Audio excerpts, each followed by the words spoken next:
This is Fred Beck from Fred Talks Fighting. I'm joined by Aexis outside York Hall today. York Hall isn't the nicest boxing venue, but it's very historic.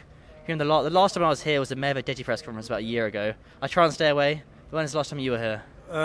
Actually, it wasn't that long ago, to be honest with you. No, do you know what? I think as a kid as well, growing up in boxing, I've been here thousands and thousands of times, seen everybody in the world box here. Every British boxer, every icon you can ever imagine have graced the doors of York Hall. So it's an iconic place, and it's for me, it's a home from home. It's a familiar place. I love it. It's got a great atmosphere, great locals. It's an amazing place to box. You definitely get your money's worth in terms of the seats. Everything's quite cheap here, Yeah. and a ringside seat is expensive, but then if you're in the stands, it's still like ringside. You get a good view all around. The views of you in York Hall. I think it's just the whole experience. Anyone who's ever boxed will tell you York Hall's a special place.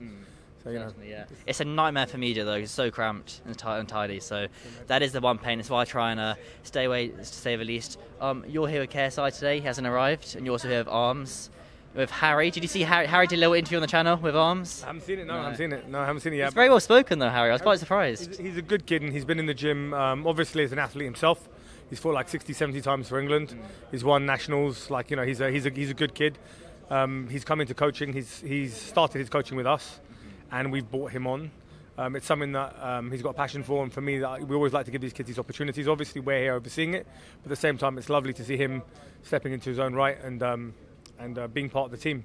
Yeah, you know, it's nice. He's definitely very switched on, and yeah, he was very well spoken. I was quite surprised about, because obviously everyone's very nice, but when you do an interview with them, the lights in their face, sometimes they might start stuttering and kind of blinking. What's JJ here doing here today? Just enjoying the fights, being a promoter. Yeah, I think this is his baby. You know, Misfits is his baby. You know, and there's some great fights on the card tonight. And it's it's in London, so it's his hometown. He definitely wants to be here. But I think also it's just once you fight, you know how it is. You're kind of always in it. You know, it's hard to be out of it. And they're just interesting fights. Obviously, he's excited for the show.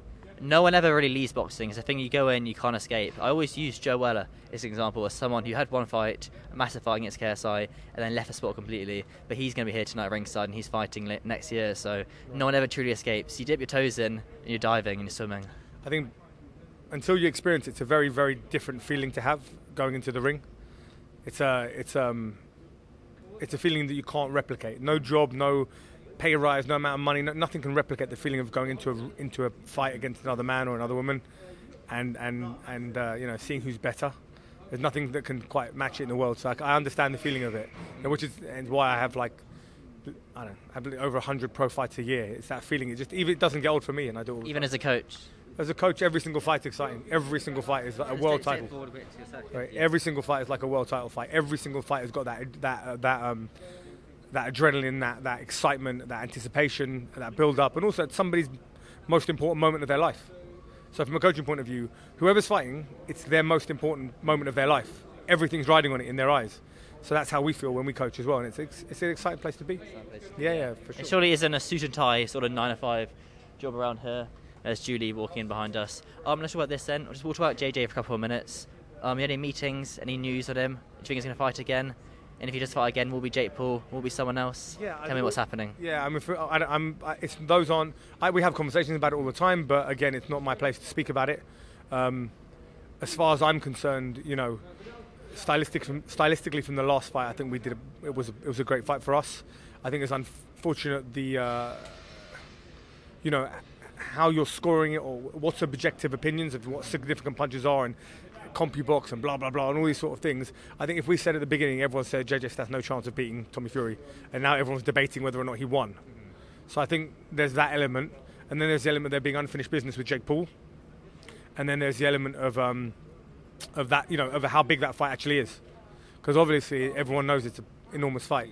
So it's, these are fights. This is, these things are there to be made, but again, it's whether or not you're hungry for it, the desire's there, it's the audience is ready for it. I think there's a build-up to this fight that's been in the making for a long time. And, in my opinion, obviously I think it's an enormous fight, KSI will box again then? Like you said, it's hard to leave boxing. Yeah. It's a sport that captures you and brings you back in. Also, it's difficult to, once you get beaten up a lot, and you get knocked out and you fall over and you lose, I guess you can see why people might not want to be in the sport again. But when you're on the other end of it and you're winning, and you're making loads of money and you're winning fights and you're doing things that people say you could never do, like beat undefeated Furies in respect, retrospect, I think it's very difficult to walk away. Certainly. Yeah. Certainly is. It's a very hard sport to get out of. Arms Cardione, he's got a tough fight against Minicon. The rematch was about a year and a half ago. He steps in there tonight. Minicon, I feel a lot of people are underestimating. He keeps his stance of guard. He's had more fights in Arms. Does Arms need to stop it here to make a big statement? Or do you want to show everyone Arms in box? What's the plan here tonight? Yeah, I think Arms has improved massively in the gym. Like, as in, just mentally, physically, he's improved massively. He's learned to manage a little bit of that muscle. It's very difficult to manage that. That muscle requires lots of oxygen, and we've got to get a gas tank to manage that oxygen. Now, if he decides to go crazy, he'll use up all that oxygen for those muscles. So if he gets angry and gets loses his attention for detail or gets emotional, he can outpace himself and not make the fight. So it's really important he has discipline. We put him in a lot of rounds where we forced him to box out of it and not fight out of it. Because when you fight a guy that size, you can, if you don't know what you're doing, it's a waste of energy.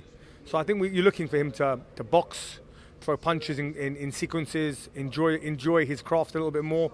His eyes are working much better in the gym. He can see punches now. So his movement should be a lot better. He's sparring pros in the gym. So, I don't know. I mean, it's difficult to see how much Minicon's improved, but I know Arms has improved a lot.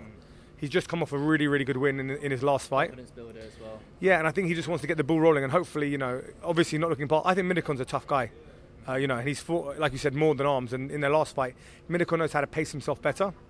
So I think he's looking at muscle management, pacing it, maybe getting Arms out in the later rounds.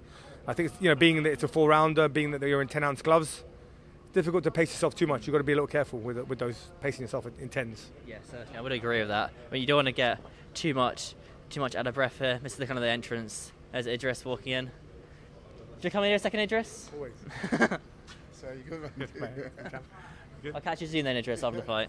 I've interviewed him already quite a few times this week. Idris, good trash talker, good few fights for him coming up. Let's talk about this then. When you're ringside, I've got a question. How come you're not in the corner? How come it's Harriet's in the corner? Yeah. How come you're sitting on the outside? Yeah, a couple of things. I think one thing that's really important for us when you're talking about coaching, it's really important that sometimes the guys that we've got doing certain pad work, obviously we focus on all the technical work with Arms and we give all the advice and the sparring and blah blah blah. There's also your second coaches, your guys that you're bringing on, they have to get their experience somewhere, and your call's a great place to get that experience. And I'm going to be sitting front row, so I'm going to be next to Harry anyway. I'm going to be next to Arms anyway. They'll all hear our voices as well. But I think that it's really nice that you give people the opportunity to start getting better at their job. And it's like same as you do like for a doctor. You're learning on the job. Well, like an operation person, your assistant will be on the outside. Even though I'm not saying you're the assistant, yeah, but you can say it. It's no problem for me. I don't mind being an assistant. No, look, for me it's no egos. Whatever gets the job done. As far as I'm concerned, Harry spent a lot of time with Arms, and he's doing exactly what I want. He's paying attention to detail. The things I give him to do, he does, and it's great for us to reward him with coaching Arms tonight and us being involved in that, and that's what part of London Shoot Fighters is. We're a team, we're a family, so it doesn't matter whether it's a head coach or an assistant coach, we all fight as one. So that's the beauty of it. Certainly. The fights are getting kicked off here. I know you probably won't be too annoyed you missed the first fight of the night, but it's Misfits Boxing, so I'm sure it's exciting tonight. But yeah, thank you very much. I'll see you. I'll try and catch you after the fight. Thank you. That's great. Thanks, Alexis. Cheers.